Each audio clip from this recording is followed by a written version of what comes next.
Hello friends, त्योहार class में आपका स्वागत है।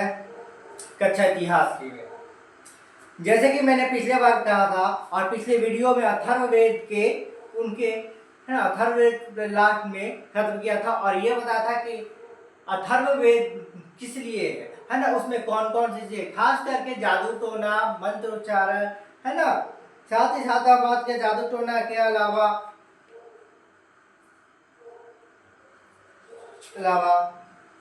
ना जादू टोना, वशीकरण है ना सब।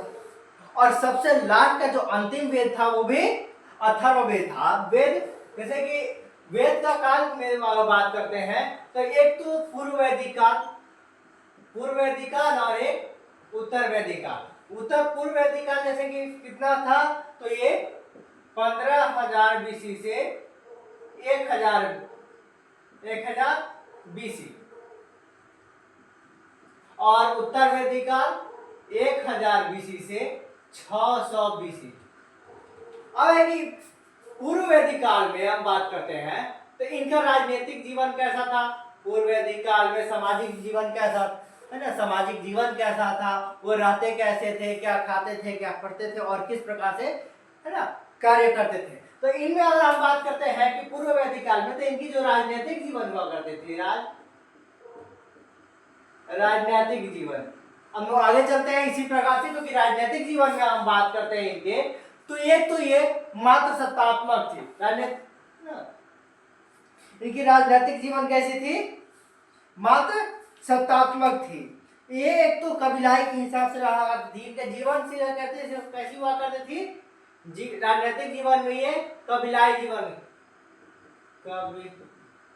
कबीलाई जीवन में जीते थे। कबीलाई जीवन यानी कि है ना, इसमें कबीला बना के रहा करता था, समूह हुआ करता था, उस समूह का एक मुखिया होता था है ना, उस मुखिया को क्या कहा जाता था, राजन है ना, राजन, जिसको हम लोग राजा कहते हैं ना, ये राजा था ना। और ये राजा क्या करता था, सारी ना कबीला के लोगों की देखभाल करता था, उनके लिए व्यवस्था को संसाधन को जुटाने और खोजने का कार्य करने में, और इनको संचालन करने का काम कौन करता था, साथ ही साथ न्याय व्यवस्था को बनाए रखने का काम भी राजन ही क्या करता था।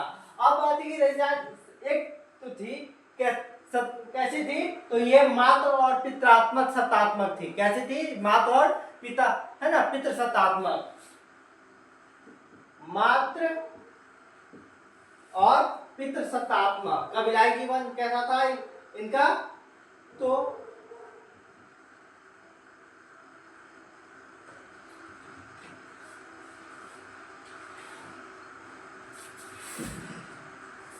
राजन हुआ करता था, जो सीमित जो कि राजा का एक सीमित अधिकार हुआ करता था। अधिकार भी था, राजन तो था, लेकिन इसका अधिकार कैसा था, राजा का है ना, इसका राजा का अधिकार, तो राजा का जो अधिकार हुआ करता था,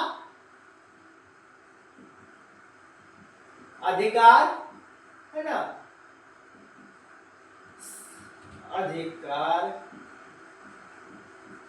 अधिकार सीमित हुआ करते थे कि इतना काम यही करेगा, मतलब कि अगर ज्यादा फालतू चीजें करेगा तो ये राजा के यानी मुखिया के पद से यानी कबीलाई के जो राजन हुआ था उनके पद से हटा दिया जा सकता है। ज्यादा काबिल बनने की जरूरत नहीं है, कबीला के काबिल बनेगा तो हटा देगा। यही चलते लिमिट में रहो, बने रहो।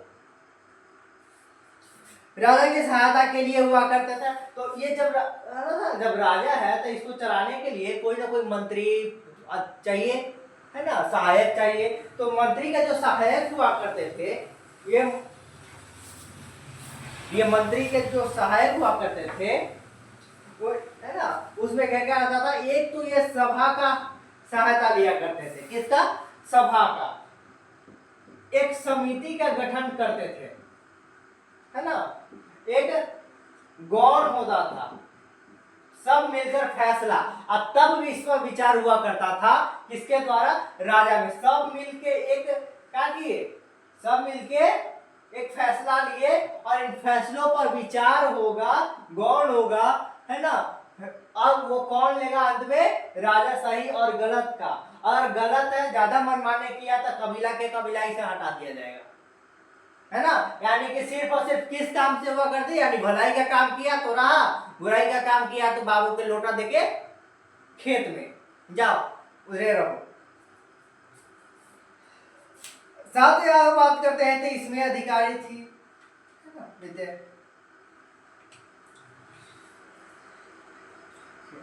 सभा में कौन कौन होता था? तो एक तो श्रेष्ठ लोग, पढ़े लिखे लोग सभा में। देखो लोग कहता है कि प्राचीन भारत में पढ़ाई नहीं हुआ करता था, सब अनपढ़। तो पढ़ाई का मतलब सिर्फ खाली है ना, साक्षर का मतलब रिटेन वाला नहीं होता है। साक्षर मतलब ज्ञान, ज्ञान मतलब वो प्रकरण जो जिनको पूरी तरह से उनके बारे में जानता हो, है ना। पहले क्या करता, कंठस्थ हुआ करता था, है ना। तो जो कंठस्थ लिखना या पढ़ना जानते हैं ना वो, तो ऐसा मतलब ये नहीं था कि अनपढ़ का मतलब जिनको ज्ञान, मतलब कि आज का मतलब है कि जिनको लिखना नहीं आता है वो अनपढ़ है ना। लेकिन अगर वैदिक काल की बात करते हैं तो वैदिक काल में ऐसा नहीं था। वैदिक काल का मतलब, अनपढ़ का मतलब जिसको ना वेदों का ज्ञान नहीं है वो है अनपढ़ ना, वो अज्ञानी है। जिनको वेदों का ज्ञान ना नहीं है, साथ ही साथ नियम का ज्ञान नहीं है, ये होते थे अज्ञानी।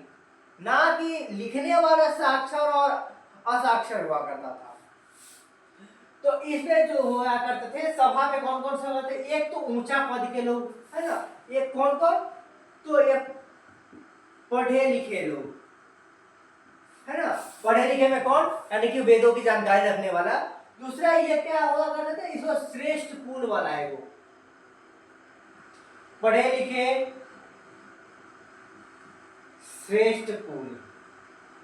श्रेष्ठ कुल वही ऊंचा जन, है ना, ऊंची जाति में। क्योंकि जाति तो तब थी नहीं, लेकिन वर्ग हुआ करता था, वो वर्ग वर्ण हुआ करता था, वर्ग वर्ण, है ना, वर्ण। तो जैसे कि वर्ण में कौन कौन से थे देखिए ना, एक ब्राह्मण था, ब्राह्मण वर्ग के थे, वर्ण के क्षत्रिय, वैश्य और शूद्र, ये चार।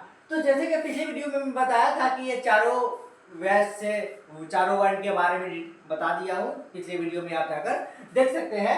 तो और साथ साथ है कुलीन वर्ग, है ना, कुलीन वर्ग।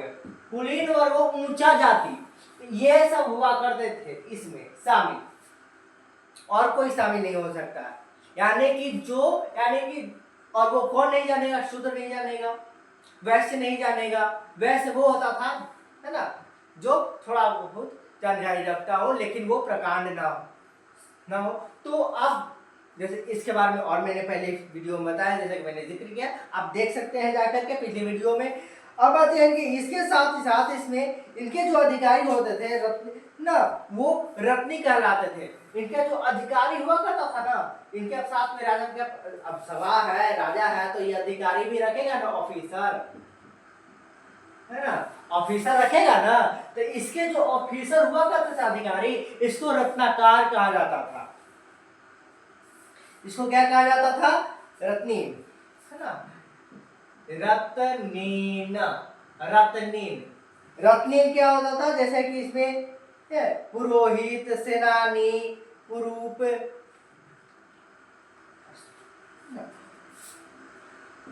पुरोहित। पुरोहित कौन? वही पंडित जी, पूजा कराने वाले। ब्राह्मण अलग और पुरोहित अलग होते हैं, है ना। तो पुरोहित, पुरोहित के साथ साथ कौन थे? है ना, सेनानी, सेनानी, है ना, सेनाध्यक्ष, है ना, पुरूप,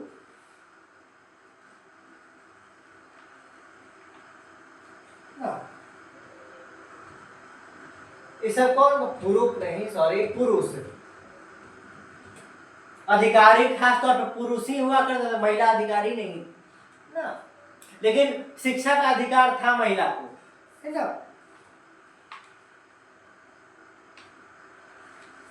या स्पर्श, सॉरी, पुरूप ही है, ध्यान में उतर गया था ये, इसको पुरूप ही रखे।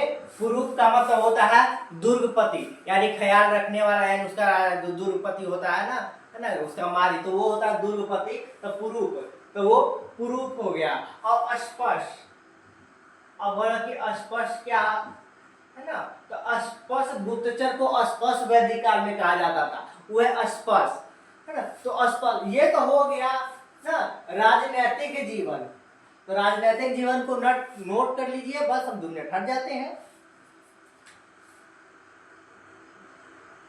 हो गया, चलिए हम इसको इरेज करते हैं।